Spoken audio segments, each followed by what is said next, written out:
할렐루야. 반갑습니다. 방금 소개받은 김명희 교수입니다. 반갑습니다. 너무나 귀한 자리에 이렇게 불러주시고, 또 사실은 이런 자리에 제가 강사로 있고 우리 성도님께서 이 자리에 있는 것만으로도 전 축복이라고 생각을 합니다. 같이 찬양을 하면서 많은 은혜를 받았어요, 이미. 그죠? 그리고 이 코로나19 시대에 모이기도 힘든 상황 가운데 다 우리를 모이게 하시고 기도하게 하신 하나님께 모든 영광을 돌립니다. 자, 우리 기도하고 같이 시작해 보도록 하겠습니다. 사랑해 주님 참으로 감사합니다. 귀한 자리 불러주시고 우리를 하여금 입술을 열어 주를 찬양하게 하시고 기도하게 하시고 말씀 전파하고 듣게 하시니 감사합니다. 우리 가운데 온전히 함께 하신 주님만 믿고 이 시간 주님을 바라보는 성도님들 마음 가운데 찾아가 주셔서 가지고 나온 모든 기도 제목들이 다 응답되고 또 저희 입술을 통해 대언되어진 말씀들을 통해서 삶의 변화와 간증들이 더 많이 나올 수 있도록 주께서 인도하여 주시옵소서. 감사드리며 예수님의 이름으로 기도드렸습니다. 아멘. 저는 대학에서 학생들을 가르치고 있는 교수입니다. 근데 원래 처음부터 교수를 꿈꾼 적은 없었고요. 제가 학생들을 가르친 지 한 11년이 되고 있는데요. 11년째 똑같이 수업 첫 시간마다 하고 있는 질문이 있어요. 오늘도 한번 해보도록 하겠습니다. 학생 같진 않지만 그래도 학생으로 생각하고 질문을 하겠습니다. 저는 출석을 꼭 불러요. 첫 시간에 약간 이렇게 기싸움 같은 것도 있지만 출석을 한 명 한 명 이름을 정성껏 불러줍니다. 불러주면서 학생의 비전은 뭐예요? 라고 물어봅니다. 대부분 조금 움찔해요. 그리고 대답을 하는 학생들을 많이 보지는 못했습니다. 이 질문에 대해서 저는 한 번도 놓친 적이 없고요. 어떻게 보면 하나님께서 저를 강단에 세워주신 이유는 학생들로 하여금 비전을 보게 하려고 하신 것은 아닐까라는 기도를 많이 하게 되어요. 비전이 무엇입니까? 이미 비전이 있는 분도 있으실 거고요. 이 자리를 통해서 비전을 찾고자 나온 분도 있을 거라 생각을 합니다. 저의 비전은요, 궁금하시죠? 네, 저의 비전은 제가 멀리 바라보이는 저의 미래의 모습이 저의 비전이잖아요. 나만 볼 수 있는 나의 미래의 모습, 미래의 상, 그걸 바라보면서 우리가 달려가는 거잖아요. 그렇죠? 사도바울이 달려가는 길을 가는 것처럼 저의 비전은요, 저 북한 땅에, 북한의 그것도 개성 땅에 이미 제가 딱 찍었습니다. 개성은 잘 몰라요, 아직 제가 이런 거를. 그러나 개성 땅에 간호대학을 세우는 게 저의 비전입니다. 아멘. 저에게 이런 비전을 심어주신 분이 계세요. 그게 바로 저희 아빠이신데요. 저희 아버지는 목사님이셨어요. 저희 아빠 목사님께서는요, 저에게 늘 하셨던 말씀이, 여러분들 혹시 자녀들한테 무슨 말씀 제일 많이 하세요?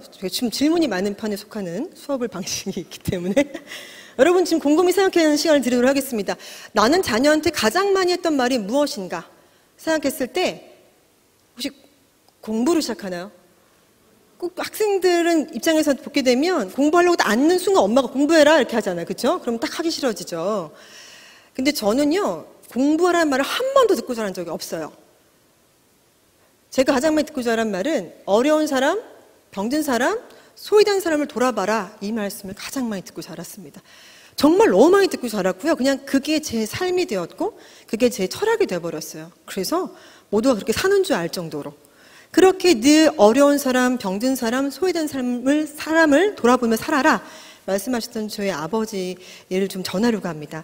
사실 이 자리는 저의 간증이 있지만 저에게 가장 큰 유산을 물려주신 저희 부모님, 아버지 목사님과 저희 어머니도 목사님이세요. 어머님 목사님, 두 부모님이 목사님이신 놀라운 축복의 가정에 둘째 딸로 태어난 사람입니다. 그래서 두 분 목사님의 기도가 어떤 열매를 맺었는지를 보는 시간이 될 수 있을 것 같습니다. 저희 아버지께서는요, 이제 처음부터 신앙생활 하신 분은 아니었고요. 제가 선교사의 꿈도 있고 이렇게 비전을 제시하면서 다니니까 대부분 모태신앙인 줄 아시더라고요. 근데 모태신앙이 아니에요.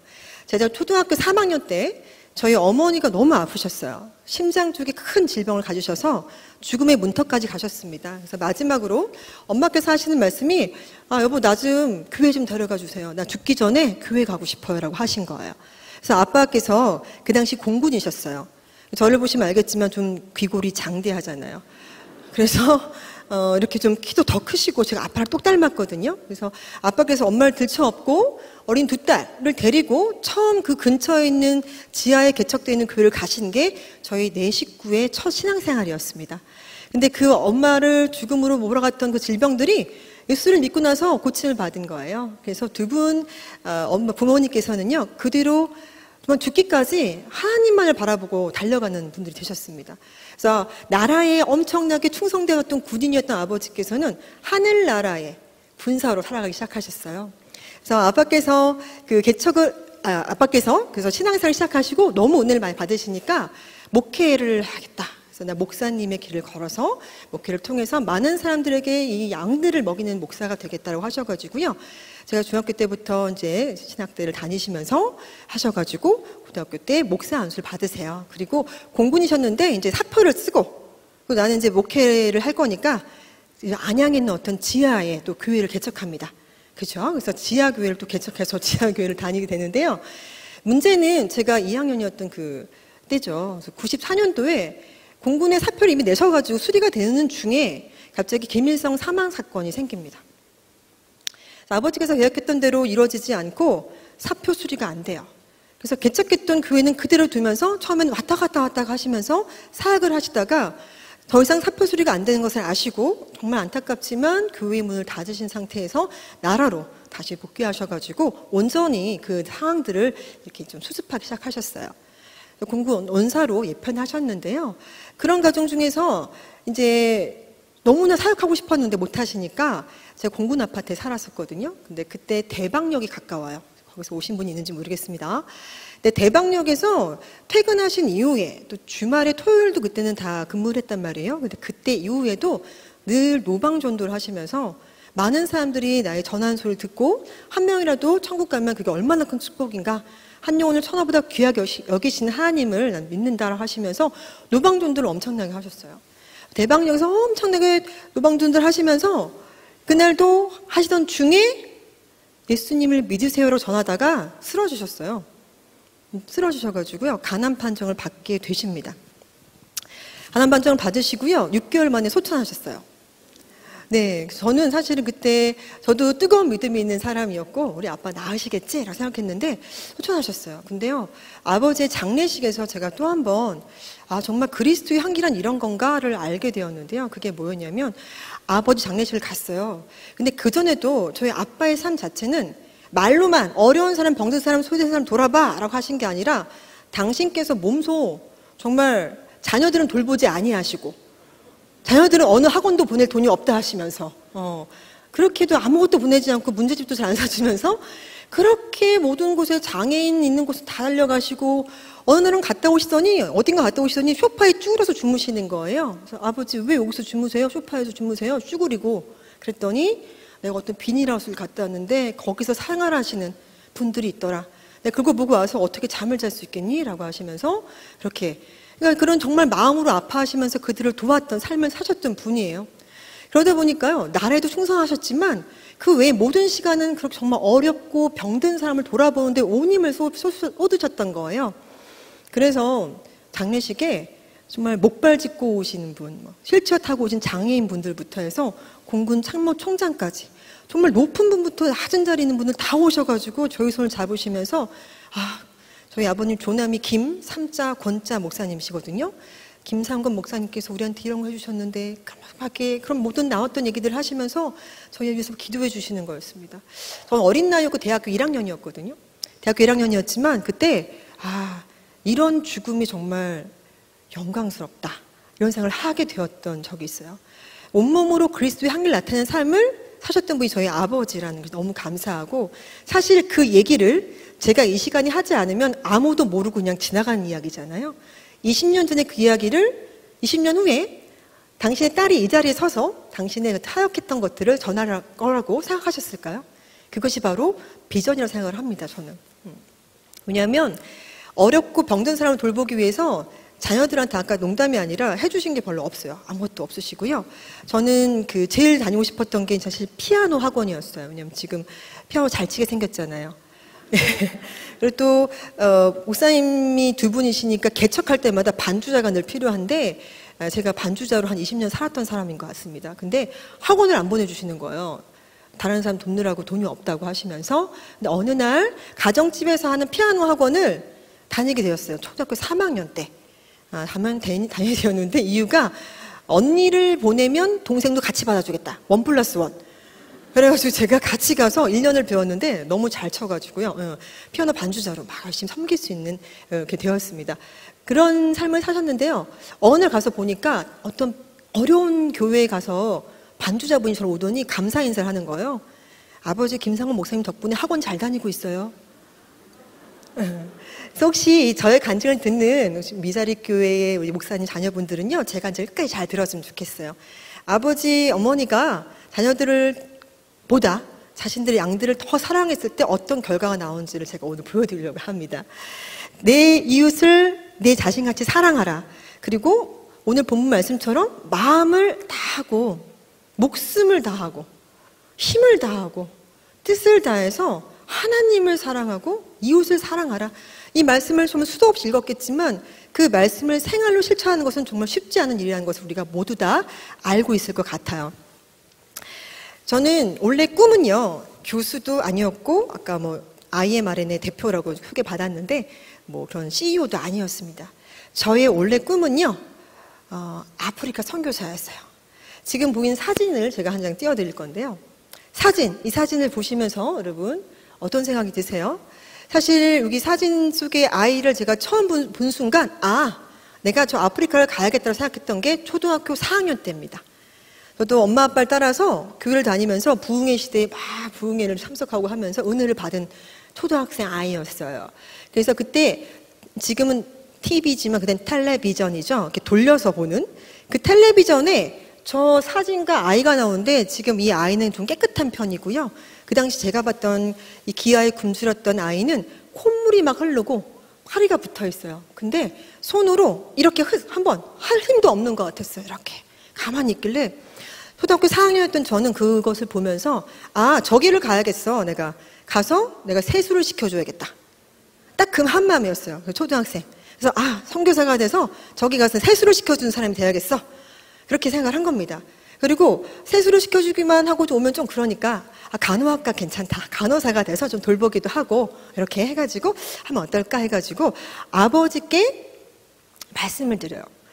아빠, 저는요 이제 아프리카 선교사가 되기로 결심을 했어요. 그래서 아프리카에 저는 가겠습니다. 이렇게 얘기를 했어요.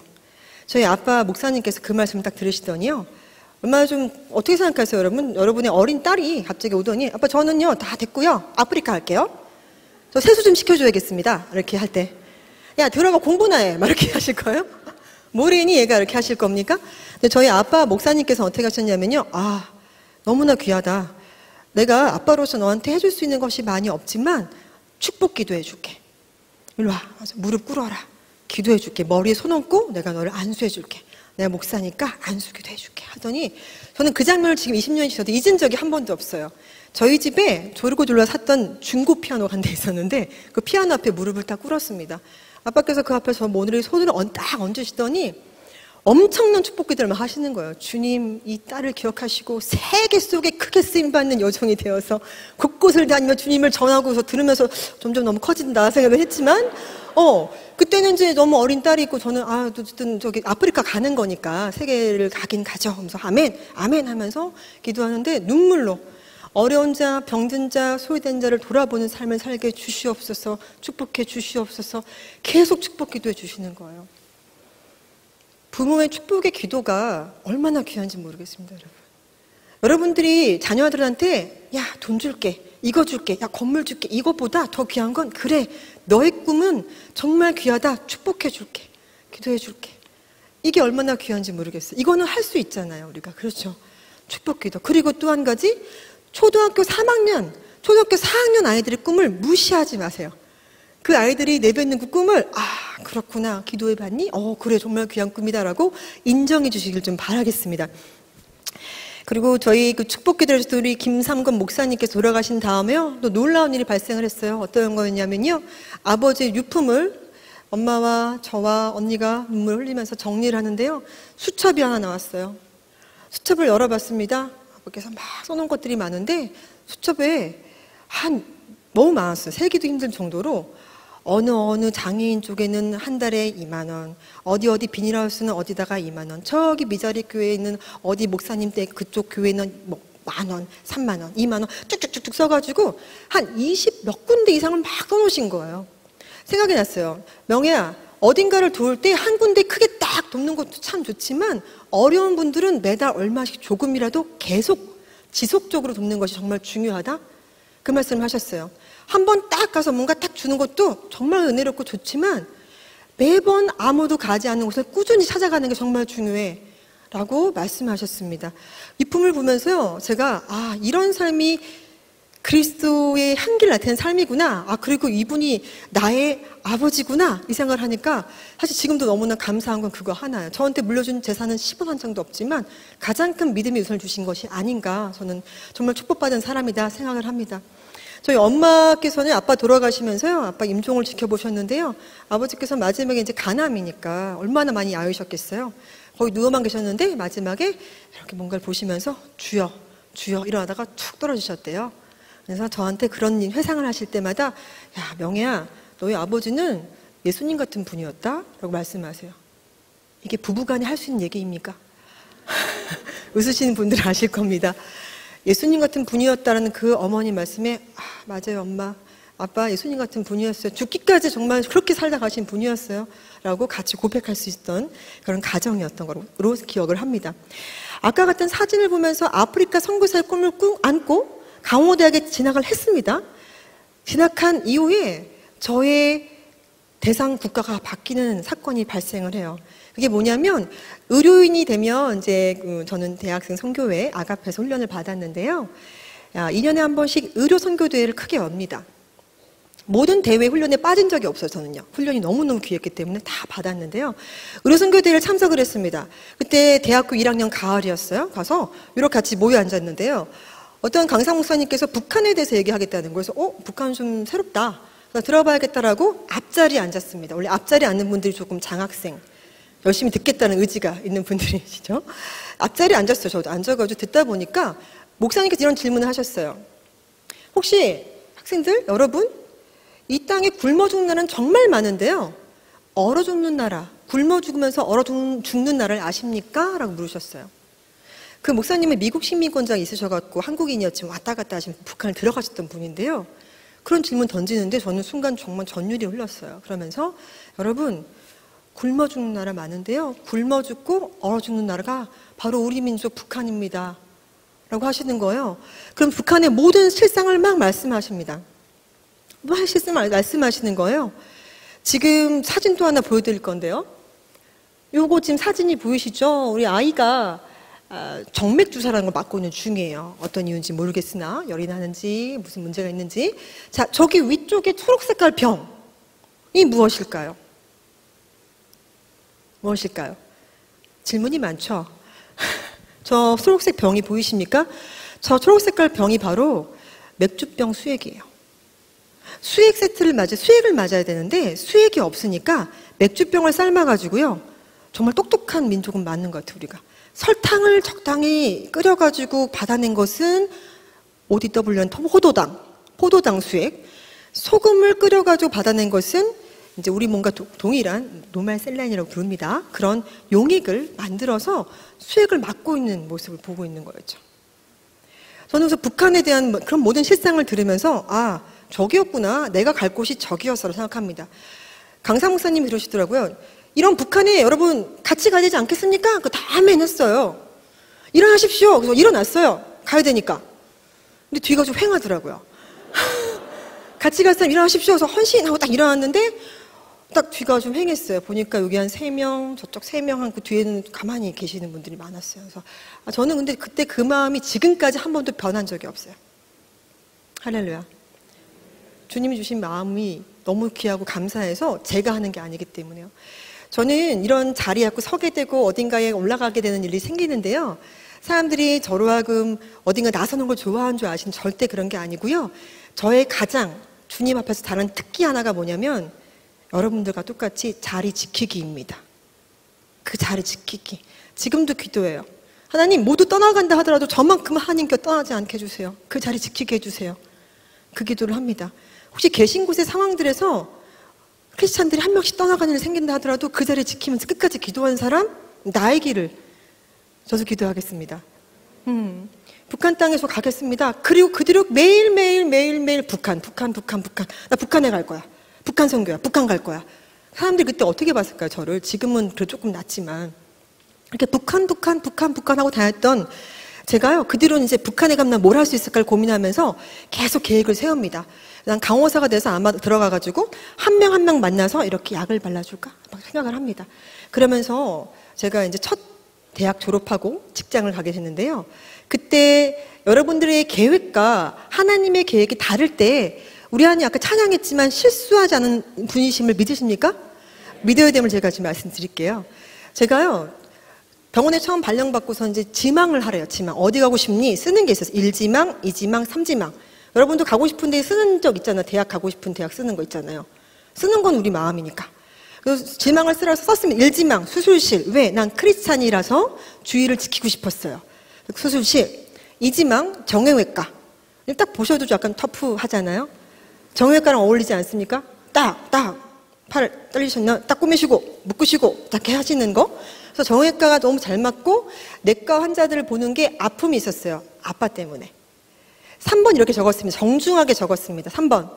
중환자실을 제외한 어디든 가겠습니다. 마침표. 왜냐하면 아빠, 저희 목사님께서, 김상 목사님께서 간암이셨는데 너무 야인 모습으로 돌아가셨기 때문에 제가 눈물이 나서 사실은 성인간호학 시험보다 운 적도 많아요. 생각이 나가지고. 그래서 감당이 안 되겠더라고요. 중환자실 가면 내가 감당할 수 있을까? 그래서 정중하게 병원에다가 3지망. 중환자실만 아니면 어디든 가겠습니다. 마침표 딱 찍었더니 어디 갔을까요? 네, 맞았습니다. 바로 저를 중환자실로 발령을 내주었습니다. 자, 하나님 실수하신 걸까요? 그때의 중환자실 경력이 저로 하여금 교수가 됐든 대표가 됐든 다른 나라에서 봉사하러 가든 너무나 많은 귀한 달란트로 쓰여지고 있어요. 특기가 CPR이에요. 몰라서 못 웃으실 텐데. 자, 하나님께서 절대 실수하지 않으면 인정하시기 바라겠습니다. 그렇게 하나님께서 어딘가 이끄실 때마다 내 뜻과는 다르지만 이것을 가지고 하나님께서 북한에 쓰시려나 보다라는 생각을 한 번도 좀 믿어 의심한 적이 없어요.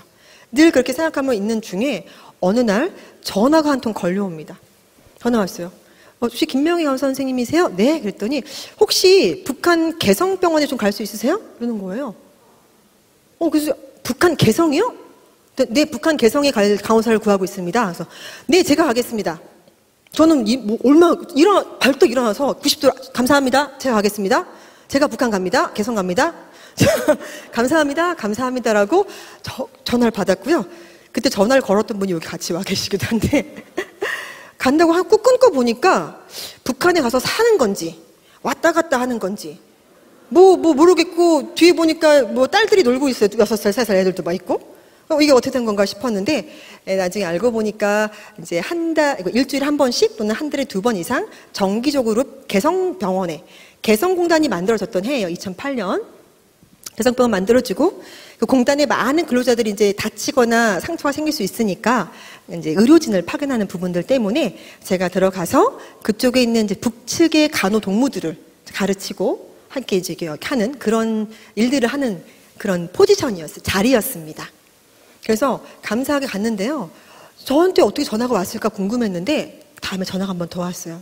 저희 선배 전화가 명희야 미안해. 그래서 왜요? 그랬더니 나보고 북한에 가러 전화를 했길래 김명희한테 전화하세요 하고 끊었다는 거예요. 그래서 제가 그랬어요. 너무 감사해요. 그때 순장님이라고 순장님 너무 감사합니다. 저 북한 가요. 너무 좋아요. 할렐루야. 그래서 끊었죠. 그리고 2008년부터 한 1년 반 정도를 북한을 왔다 갔다 하면서 정말 그 땅을 밟으면서 그게 개성 땅이었어요. 밟으면서 섬길 수 있게 되었습니다. 그래서 그때 저희 딸들이 이제 6살, 3살이었는데요. 아침에 이제 부랴부랴 이제 일찍 나갔어야 됐어요. 아이들을 어린이집에 맡기면서 엄마 북한 갔다 올게. 그럼 아이들이 엄마 북한 갔다 오세요. 인사를 하고 갔다 오면 이제 가끔씩 북측에 갈 때는 핸드폰도 다 두고 가야 되고요. 문이 닫히면 열어줄 때까지 못 나옵니다. 그런 곳이었어요. 근데 좀 늦게 나온 일 생기거나 문제가 발생하면 이제 늦게 오잖아요. 선생님들이 엄마 왜 안 오시니? 북한 가셨어요. 이렇게 정말 그런 일상들을 보내면서 제가 섬길 수 있었습니다. 북한에 여러 차례 들어가기를 너무 기쁜 마음으로 정말 다니기를 시작했는데요. 근데 저희 엄마 목사님께서 갑자기 제가 엄마, 아빠 이렇게 목사님 부르는 거에 대해서 어떻게 생각할지 모르겠지만 정말 너무 친근하신 분들이라 저희 어머니께서 배가 아프다고 하셨는데 또 쓰러지셨어요. 그리고 췌장암 진단을 받습니다. 저희 엄마 목사님은요, 이귀자 역자, 이귀연 목사님이에요. 너무 귀엽게 생기셨어요. 조남조차 귀여워요. 어린이 사역의 최고봉. 정말 귀여워서 막 가면 막 정말 애들이 다 따라다니는 그런 너무나 귀여운 우리 이귀연 목사님께서는요, 아빠 목사님 돌아가신 이후에 당신께서 목사 안수를 받으시고요, 또 지하의 교회를 개척하십니다. 제가 지하교회만 3번을 거친 지하교회에서 개척하시고요, 저희 엄마께서는요, 저희 아빠께서는 간암으로 돌아가셨지만 나라가 인정해서 순직이라고, 이 사람은 공군으로서 최선을 다해서 병을 얻기까지 했다. 지금 대전국립현충원에 안장되어 계시거든요. 나라가 인정했고 하나님께 충성한 정말 군사였는데요, 연금이 나오잖아요. 연금 저희 딸들을 위해서 한 번도 쓴 적 없어요. 또 10원 한 장 쓰지 않으시고요, 그거 다 가지고 지하의 교회를 개척하시더니 전국 방방 곳곳에서 노인분들 다 모으셔가지고요, 밥을 해드리는 거, 밥을 해서 식사를, 따뜻한 밥을 해서 한 끼 식사를 대접하면서 가실 때는요, 봉투에다가 다 흰색 봉투, 아직도 기억납니다. 많이는 못 넣으셨어요. 2,000원, 3,000원을 다 넣어서 차비하시라고 다 드리는 거예요. 그럼 저한테 이러세요. 명혜야, 야, 너무 기쁘지 않냐? 천국 가실 날이 얼마 남지 않은 우리 노인분들이, 어르신들이 오셔서 이렇게 하나님 찬양하고 예수님 영접하고 이거 얼마나 천국 잔치가 열렸다 막 신나서 하신 거예요. 죽기까지 하신 거예요. 췌장암에 걸리기까지. 지하에서 나오지도 못하고 그렇게 사신 삶을 사신 분이 저희 엄마 이귀연 목사님이십니다. 두 목사님의 삶이 참 대단하죠. 그러면서 자녀들 위해서는 기도만 하셨어요. 기도만. 전 받은 게 없어요. 기도 외에는 정말 다른 이유가 없다는 말씀 저는 철저히 믿는 게, 우리 부모님들이 한 번도 저의 하나님이 되신 적이 없어요. 내가 해결해 줄게. 너 뭐 필요하니? 엄마가 해줄게. 그거 얼마면 돼? 이거 한 번도 한 적 없어요. 엄마 기도할게. 아빠가 기도해 줄게. 기도하면 내 입을 크게 열으래. 하면 다 채워주신다. 하나님이 채워주신다. 난 없다. 하나님이 채워주신다. 하나님께 구해라. 너희 하나님이다. 너희 아버지다. 나의 아버지다. 크게 열어. 믿음으로 구하면. 그래서 무엇이든지 구하라. 쉬지 말고 기도하라. 범사에 계속 이거 말씀으로만 계속 주셨던 두 분이셨습니다. 근데 거의 엄마 목사님께서 쓰러질 때는 사실 저도 사람인지라 너무 속상한 거예요. 아니, 아빠 목사님도 천국 가신 거 할렐루야 하지만 엄마까지 이렇게 최선을 다해 섬겼는데 쓰러지셔가지고 췌장암으로 돌아가신다고 하는 거는 좀 마음이 아팠잖아요. 그래서 엄마도 많이 야유져 가시는 와중에 저희 집에 모셨어요. 그리고 그때도 개성공단에 들어간 날이었습니다. 대부분 이제 엄마가 아프시면 야, 그만 가, 나랑 좀 같이 간호해, 이렇게 할 수도 있거나 아니면 딸이 그만둘 수 있는데요. 저는 보고 듣고 자란 게 어려운 자, 병든 자, 소외된 자를 돌아보라, 그 일을 멈추지 않고 하셨던 두 분만 봤기 때문에 너무너무 아파서인지 정말 기력이 없으신 엄마를 뒤에 두고 그날도 북한에 들어간 날이었어요. 그래서 현관문 앞에서, 제가 지금 보시면 알겠지만 앞에도 말했지만 굉장히 키가 좀 큰 편입니다. 기골이 장대하다 보니까 북측에 들어가는 순간 다 제 어깨를 못 넘어요, 사람들이.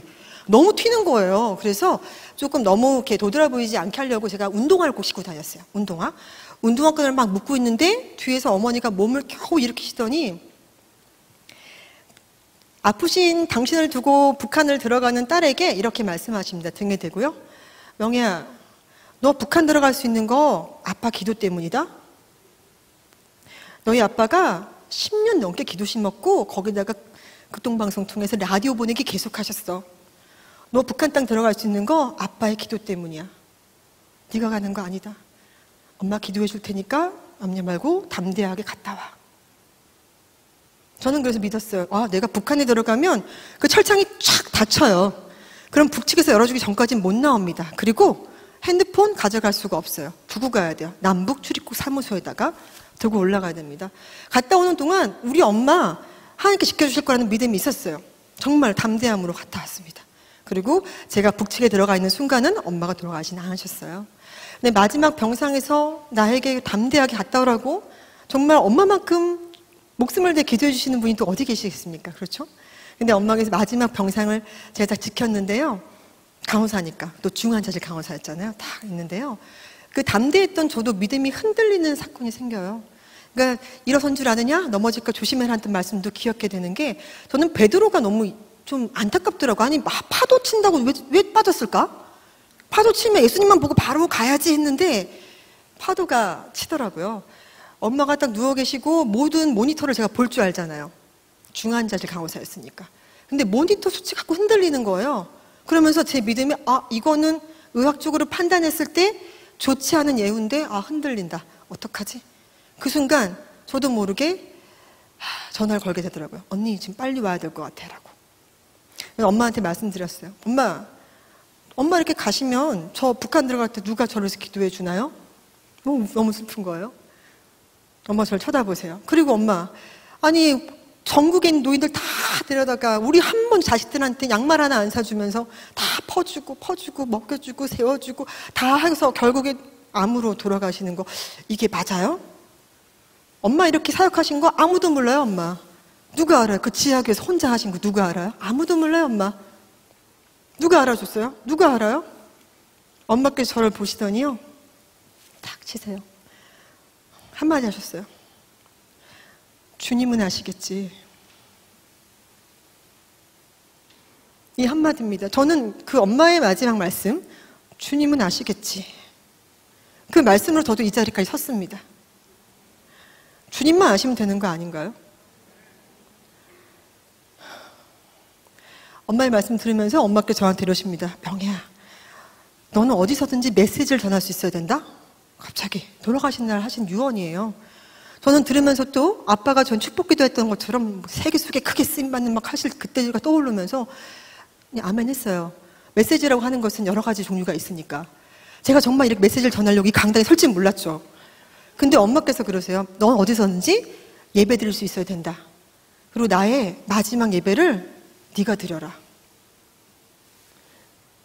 엄마 임종 예배를 제가 새벽 4시에 오시는 목사님도 안 계셨고요. 연락해도 저와 엄마 둘이서 임종 예배를 드렸습니다.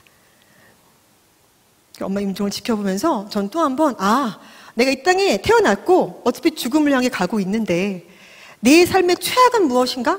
최악이 없더라고요. 최악이 없는 이유는 죽으면 천국 가는 거더라고요.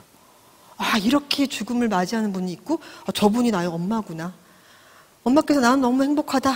난 아프지 않다. 너무 행복하다 하시면서 똑같이 하늘을 향해서 웃으시면서 행복한 모습으로 돌아가셨어요. 저에게 좋은 메시지 남기셨고 아마도 그리고도 10년이 넘게 흘렀거든요. 이 시간에 제가 여러분들에게 이런 말씀을 나눌 거라고 아셨는지 그때 저에게 주님은 아시겠지라고 하는 말씀 남겨주셨습니다. 저는 그때 이후로 메시지를 전할 때가 있거나 무슨 일 있으면 달려가요. 몇 명이 있든지 간에 가고 순종하기 위해서 갑니다. 특히 자리 지키기로 말씀드렸죠. 자리 지키고 있습니다.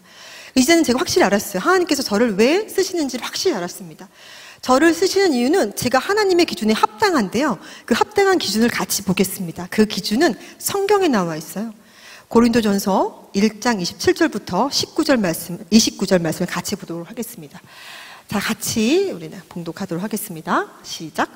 그러나 하나님께서 세상에 미련한 것들을 택하사 지혜 있는 자들 부끄럽게 하려 하시고 세상에 약한 것들을 택하사 하시며 하나님께서 세상에 천한 것들과 멸시받는 것들과 없는 것들을 택하사 있는 것들을 폐하려 하시나니 이는 아무 육체도 하나님 앞에서 자랑하지 못하게 함이니라.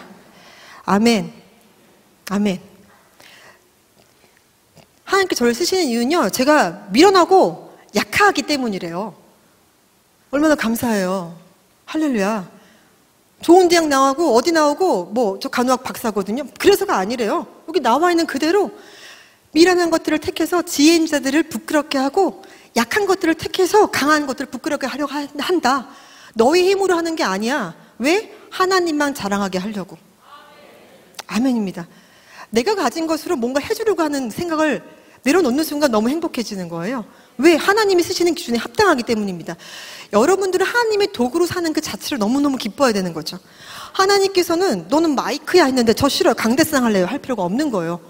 마이크는 마이크대로 잘 목소리를 나가게 하면 되는 거고. 그렇지 않아요? 근데 간혹가다 여러분들 제가 아까 중환자실 간호사는 안 하겠습니다 했는데 됐을 때 실수가 났나 했던 것처럼 내가 분명히 이 대기업에 들어가야 하나님 영광을 돌리는데 이상하다 생각한 적 있으세요? 우리 간호학과 학생들이 간호학과 왔잖아요. 제가 질문을 하는 것 중에 하나가 학생 간호학과 왜 왔어요? 이렇게 물어봐요. 간호학과 왜 왔습니까? 그럼 학생들이 대부분 엄마가 가랬어요. 이게 진짜 많아요. 10명 중에 7명. 나머지는 뭐야, 아빠가 가랬니? 네, 막 이렇게 얘기도 해요. 자기가 온 사람들이 별로 없어요. 있기도 하지만 정말 가뭄에 콩나듯 몇 명 되지 않습니다. 엄마가 가래요. 아빠가 가래요. 이모가 가래요. 다 가래요. 그래서 왔어요. 아이들의 눈동자에서 비전을 발견하기 힘듭니다. 그 눈동자에서 꿈을 앗아간 사람이 누구일까요? 그 아이로 하여금 네가 여길 나와야 취업이 될 수 있고 취업을 해야 돈을 벌 수 있고 돈을 벌어 먹고 살 수 있고 라고 혹시 얘기한 적이 있으신지요? 하나님을 믿는 사람들은요, 비전을 향해 나아가야 된다고 생각합니다. 무엇을 먹을까 무엇을 입을까 염려하지 말라 하셨기 때문에, 하나님께서 분명히 말씀하셨기 때문에 여러분들 자녀에게 나는 가장 많이 했던 말이 무엇일까 한번 생각했으면 좋겠습니다. 지금 이틀 뒤면 수능을 보죠. 저는 수능 시험 보고 우리 학생들을 고생했다 얘기해주고 싶은데 겁이 나기도 해요. 또 몇 명이나 혹시라도 잘못된 선택을 할까봐. 수능 시험은요, 그 아이가 바라보는 미래가 있다면, 비전이 있다면 거기를 향해 나아가는 것 중에 한 계단일 뿐입니다, 여러분. 거기에 수능 잘 봐서 대학 합격했다 해서 성공한 건 아니고요, 못했다고 실패한 게 절대 아니에요. 거기서 우리가 실수하면 안 됩니다, 여러분. 우리가 비전을 향해 나아갈 때 수능이라는 시험도, 어떤 대입이라는 것도, 취업이라는 것도 한 단계 한 단계 올라가는 계단일 뿐입니다. 저도 저희 두 딸한테 가장 많이 해주는 얘기는요, 공부해라 절대 아니에요. 여기 증인들이 와 있습니다. 아니에요. 그 6살, 3살 엄마 북한 갔다 오세요 했던 친구들이 지금은 고3, 중3이에요. 오늘 기도회 동역자로 함께 와 있습니다. 그리고 제가요, 아이들을 한 게 늘 했던 얘기 뭐겠습니까? 저한테 새겨있는, 온몸에 새겨있는 말 그대로 해주죠. 주님 보시니까 이따 확인하셔도 괜찮으시고요. 어려운 자, 병든 자, 소외된 자를 돌아보는 삶을 살아라. 이것이 이들의 꿈이에요. 무엇이든지 간에. 직업이 꿈이 될 수 없습니다, 여러분들. 우리 간호학과 학생들은요, 간호학과 오는 순간부터 저는 좋은 병원 취업하고 싶어요. 이게 저의 꿈입니다. 라고 말합니다. 1학년 1학기 교양 필수 과목을 제가 해요. 전 학생이 들어요.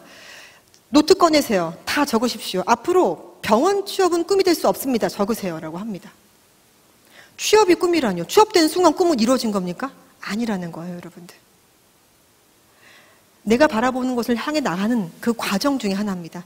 제가 그리고요, 꿈꾸기를 우리 두 딸을 하나님께 주셨기 때문에, 내가 바쁘잖아요. 공부도 하고 가르쳐야 되고 일도 하고 많은 사역도 하니까 바쁜데 아이들과 의료봉사만큼 같이 가야겠다. 이런 딱 전략적인 계획을 세웁니다. 그리고 저희 아빠와 엄마께서 보여주신 것처럼 그냥 내가 얼마 많이 돕는지 알아? 봐봐. 이게 아니라 가서 방글라데시, 몽골, 인도 같은 지역으로 같은 곳을 정기적으로 들어갑니다.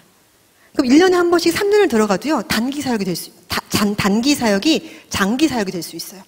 같은 곳을 계속 가다 보면 변화되는 것을 볼 수 있거든요. 그렇게 들어갈 때 같이 갑니다. 예전에 아이들 초등학생일 때는요, 우리나라에 무의촌이 그때까지도 있었어요. 그래서 그때는 우리나라의 저기 아래쪽에 무의촌 진료 같이 갔어요. 그리고 아이들을 데려가면, 니네가 뭐 할 줄 알아? 그냥 서 있어가 아니에요. 뭐라도 시켜야 돼요. 그냥 약봉투라도 찍어. 이거 할아버지 모셔다 드리고 와. 뭐라도 일을 줘야 됩니다. 아이들이 할 수 있는 일들을 주셔야 되는 거예요. 내가 하라는 대로 따라와가 아니라 한번 해볼래? 해봐. 할 수 있어. 하나님 기뻐하시네? 라고 얘기해 주는 것이 맞습니다. 그래서 저희 큰딸아이의 지금 꿈이요, 엄마랑 똑같이 의료선교사가 되는 거예요. 그래서 자기는 6학년 때 저 친구 발표회를 갔다가 초등학교 참관 수업 발표하는데, 저는 의과대학을 북한에 세우겠습니다. 아멘 해주셔야죠. 할렐루야. 감사합니다. 연습하는 거예요, 지금. 저는 안 웃었어요. 아멘! 했어요, 저는. 센데? 그래. 의과대학을 세우는 데겠다. 그래서 엄마가 강호대학 세우시면 저는 의과대학 세웁니다. 저도 저희 의과대학생들한테 비전을 주고 싶어요. 초등학교 6학년 때는 마음껏 꿈꿀 수 있잖아요. 그 아이의 꿈을 그대로 믿어주면 돼요. 본인과 하나님과의 관계지. 그렇잖아요.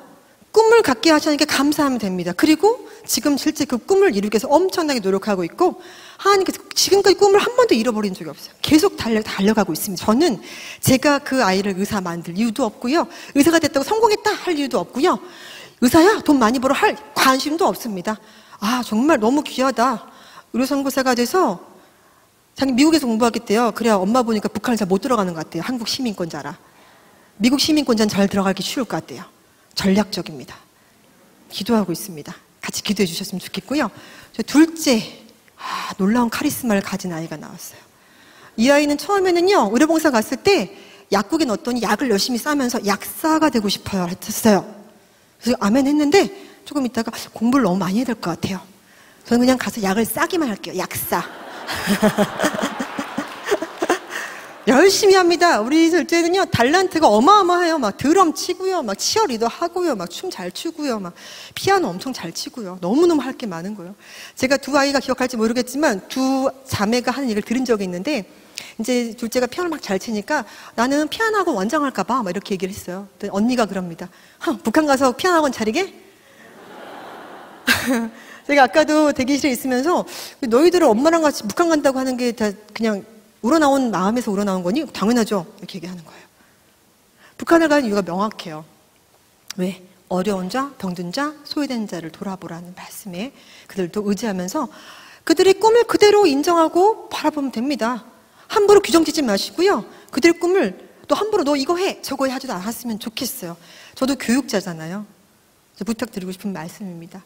아이들이 어떻게 뭘 하고 어떤 시간에 정말 엄마는, 아빠는 널 끝까지 사랑해. 이것이 최고의 우리의 자녀들에게 할 수 있는 최고의 축복이지 않을까 생각합니다. 절대로 하나님께서는요, 엄마, 아빠가 가진 재력으로 뭘로 우리들을 어딘가 세우지 않는다는 것을 믿으셨으면 좋겠습니다. 아멘. 제가 앞에 말씀드렸지만 여러 가지 일을 할 수 있고 사역을 감당할 수 있는 것은 하나님의 기준에 합당하기 때문이다. 내가 남들보다 지혜 없고 미련하고 약하기 때문에 내가 했던 모든 일들은 김명애란 사람이 잘해서 하는 것이 아니라 오로지 하나님께서 하시고 하나님만 자랑해 하시는 뜻을 저는 확실히 믿고 있습니다. 저는요, 어릴 때 아까 잠깐 말씀드렸지만요, 부모님이 해주신 게 정말 없었어요. 금전적으로. 그래서 제가 대학을 너무 가고 싶었지만 못 가다가 나중에 가게 됐는데요. 저는 간호학 박사 과정을 할 때도 가지고 있는 금액이 없었어요. 그러면 인간적으로는 돈도 없고 시간도 없고 아무것도 없는데 박사 어떻게 합니까? 근데요, 여러분, 할렐루야, 중앙대에서 간호학 박사 전 과정을 장학금으로 다녔어요. 그러니까 인간의 생각과 하나님의 계획은 전혀 다르기 때문에 만약에 우리 성도님들께서 계획했던 대로 뭐가 안 되고 있으면 할렐루야 하세요. 아, 하나님께서 개입하시나 보다. 이것이 하나님의 계획이었구나라고 감사를 받으면 잃을 것이 없다고 말씀하셨습니다. 여러분들 믿고 나가셨으면 좋겠습니다. 저는 지금 대학의 강단에 그 아프리카 선교사였던 아이가 북한 선교사를 꿈꾸면서 지금은 대학의 강단에서 교수로 삶을 살고 있고요. 저는 근데 그곳이 제 선교지예요. 그래서 강단에 섰을 땐 이렇게 마음껏 정하지 못해서 조금 마음이 답답했는데 오늘 신나게 내가 나된 것은 오로지 하나님의 은혜입니다 라고 고백하니까 너무 기뻐요. 저희 모든 고백이 여러분의 고백이 되기를 정말로 축복하며 기도합니다. 또 지금 또 IMRN이라는 회사를 설립했는데요. 3년 전에 주식회사 설립한 CEO입니다. 그 이유는 뭐였냐면요, 몽골과 방글라데시, 인도를 다니면서요 교육을 했어요. 강호사들을 교육했는데 갔다 오면 다 잊어버리는 거예요. 아, 뭔가 영상으로 만들어서 남겨줘야겠다. 그래서 간호에 대한 영상을, 실기 영상, 이론 영상을 만들어서 또 만들다 보니까 이렇게 만들다 보면 북측에 먼저 보낼 수도 있겠는데? 이 생각도 드는 거예요. 그래서 저희 회사는 이게 IMRN이 두 가지 뜻인데 나는 강호사다. IMRN이라는 영어 있습니다. Registered Nurse라고 면허받은 간호사다라는 뜻도 있지만 다른 또 귀한 뜻이 있어요. International Medical Resource Network. 다시 말하면 전 세계적으로 우리 의료의 인력들을, 간호 인력을 묶어가지고 하나로 묶어가지고 거기를 통해서 하나님의 군사될 수 있는 간호사들을 모으겠다. 이런 뜻을 가지고 있습니다. 실제로 제가 여기 오기 전에요, 이 다니엘 교대에 나와서 강의할 수 있으십니까? 하는 전화를 받기 전에 기도 제목이 생겼었어요. 하나님, 북측에 강호대학을 세우고 제가 들어갈 때 저와 함께할 기도원의 300용사 같은 강호사들을 모아주세요, 하나님. 저와 함께할 동역자들을 모아주세요, 하나님. 기도했는데 여기 함께 기도 제목 나누라고 아마 그런 꿈을 주신 것 같아요. 정말 많은 곳에서 보고 있고 듣고 계시기 때문에 저는 너무 기쁩니다. 오늘 너무 좋습니다. 너무 할렐루야. 정말 너무 감사하고 기쁨이 충만할 수밖에 없는 게 제가 회사를 세우고 이런 간호사들을 교육하고 양성하는 학교를 세우겠다 꿈을 꾸고 북한의 강호대를 세우겠다 꿈을 꾸면서 이렇게 한 발 한 발 나가는 모든 것들이 제가 계획한 게 없기 때문에 감사합니다. 그리고 앞에 찬송했던 것처럼 하나님 절대로 실수하는 분이 아니시기 때문에 여러분들의 모든 훈련과 고난을 기쁨으로 이기를 정말로 축복하고 정말 소망합니다, 여러분들. 저도요, 리더로 산 지가 오래됐기 때문에요, 제가 늘 붙잡고 있는 말씀이 하나 있어요. 역대상 4장 10절 말씀입니다. 지금 나와 있는데요. 야베스의 기도죠. 이 말씀을 얼마나 오랫동안 제가 붙잡고 기도했는지 몰라요. 여기 보면은 좋은 일만 잔뜩 있는 것 같지만 고난 없이는요, 훈련 없이 연단되지 않습니다, 여러분. 고난도 감사를 받으시길 바랍니다. 야베스가 이스라엘 하나님께 아뢰어 이르되 주께서 내게 복을 주시려거든 나의 지역을 넓히시고 주의 손으로 나를 도우사 나로 환난을 벗어나 내게 근심이 없게 하옵소서 하였더니 하나님께서 그가 구하는 것을 허락하셨더라. 하나님, 저도 지역을 넓혀주세요. 지경을 넓혀주세요. 저희 회사의 모토가 간호를 바탕으로 지경을 넓히는 회사입니다. 할렐루야. 역대상 4장 10절 말씀 붙잡고 나가고 있습니다. 그런 모든 가정 중에 환난을 벗어나 내게 근심이 없게 해주세요, 하나님. 할렐루야. 여러분, 전 선포합니다. 저는요, 북한의 간호대학을 세우고요, 기도원의 300인사 같은 강호사를 모아서 그리스도의 심장을 장착한 강호사들과 함께 그 땅에 들어가가지고요, 그 땅 곳곳을 다니며 한 손에는 복음과 한 손에는 간호라고 하는 달란트를 들고 주님을 전하고 싶습니다. 그 꿈을 이루실 주님을 저는 찬양하고 정말로 주님께 모든 영광을 돌립니다. 할렐루야. 감사합니다. 이제 말씀을 마치려고 하는데요, 제가 말씀을 마치면서 꼭 하고 싶었던 이야기가, 이제 어렵고 힘든 목회자 자녀분들이 보고 있을 거라고 말씀드렸잖아요. 여기 보니까 많은 교회들이 다 참여하고 있기 때문에 여러분들의 어머니, 아버지가 목사님이시고 선교사님이시고 어렵고 힘든 것을 돕느라 여러분들 돌보지 않는다고 절대 낙심하지 마세요. 여러분들의 천국의 포인트가 쌓여가고 있습니다. 여러분들은 기도하시면 다 이루어지는 거예요. 선포하시기 바랍니다. 여러분의 힘들고 어려운 삶을 살수록, 아니 엄마 아빠가 헌신했지 왜 내가 이렇게 고통당해야 돼 하지 마시고요, 할렐루야 외치시면 됩니다. 그리고 저의 모습이 여러분들에게 큰 희망과 소망이 되었으면 좋겠습니다. 그리고 여러분들께서는요, 여러분 부모님들 많이 계시는데 부모에게만 꿈을 가져라, 비전을 가져라 하지 마시고 부모님들 먼저 꿈과 비전을 가지시길 축복합니다. 이 땅에 또 마지막으로 이제 리더들이 많잖아요. 근데 이 땅의 모든 리더들이 쓰러지지 않고 천국 가는 그날까지 하나님 잘 섬길 수 있도록 우리가 같이 기도했으면 좋겠습니다. 정말 나보다 나를 더 잘하신 주님, 제가 그 찬양 정말 좋아하는데요, 시편 139편 말씀이죠. 얼마나 감사해요. 하나님께서 나보다 나를 더 잘하신대요. 그러면 됐잖아요. 저보다 더 잘하시니까 알아서 하시는 겁니다. 저는 그걸 믿기만 하면 되는 겁니다. 믿으십니까? 그래서 이 시간 함께 나누는 말씀들 기억하시면서 여러분들 삶 속에서 비전을 발견하고 담대하게 나아가는 하루로 되시기를 바라겠습니다. 모든 말씀 마치겠습니다. 감사합니다.